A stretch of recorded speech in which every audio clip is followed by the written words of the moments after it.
This month, we are going to review the large standby feature, what that means, what that looks like on the schedule for administrators and for basic users, as well as how you can link the events calendar to your schedule using this large standby feature. So the first thing we're going to take a look at is the schedule. We'll hop into the weekly spreadsheet for example purposes. Looking at this view here, we've got several standard shifts.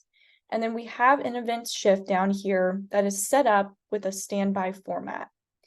What that means is when you click on an open shift here on the events shift, you have an event name text box allowing you to enter the name of an event that you have coming up for your organization, whether that's a community event like a football game, or maybe a team meeting or training that you'd like to document on your schedule.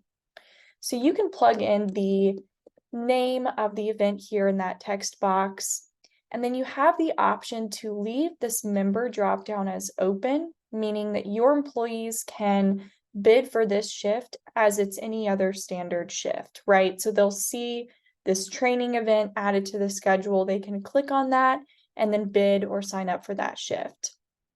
Or if you know who is going to be working this training or this community event, you can select the employee from the drop-down here. So for example purposes, we will go ahead and select an employee. Of course, you can adjust the time as needed, add a reoccurrence if that's something you wish to do. If you have a reoccurring meeting, be a great way to add that to your schedule. In this example, we're just going to add Tara to this training shift here and go ahead and sign on. So you can see she was added to the 7th. We see the name of the event, the employee's name listed below.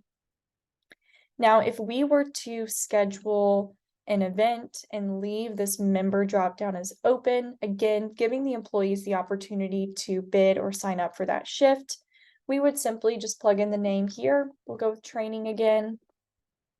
Again, you can adjust the remaining details here as needed, but for example purposes, we'll go ahead and add that to the schedule. So you can see here, training is listed. No employee is assigned to this just yet.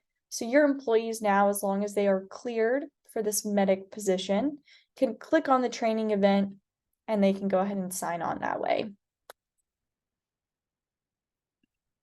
All right.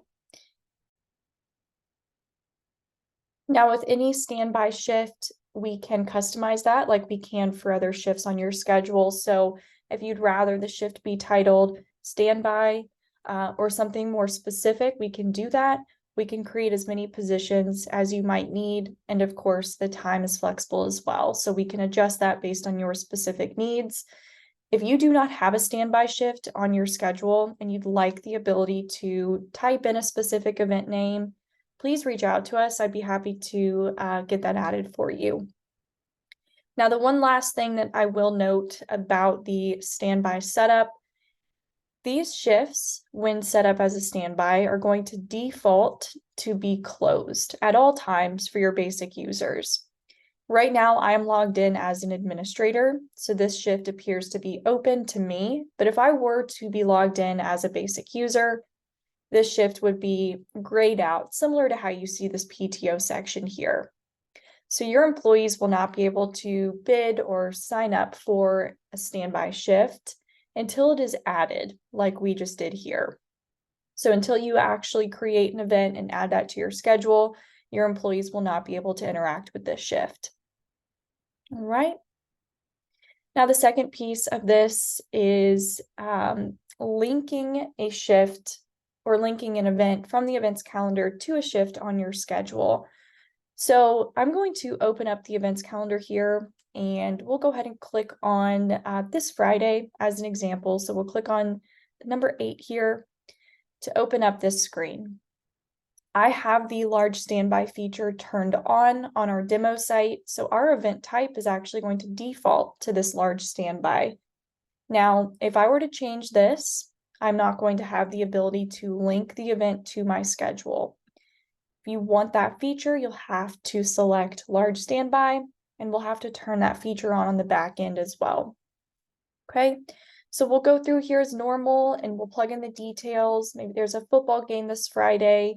You could plug in your description with all the details that you need. We'll plug in the time here. Okay, location, all that good stuff. You can plug that in as needed.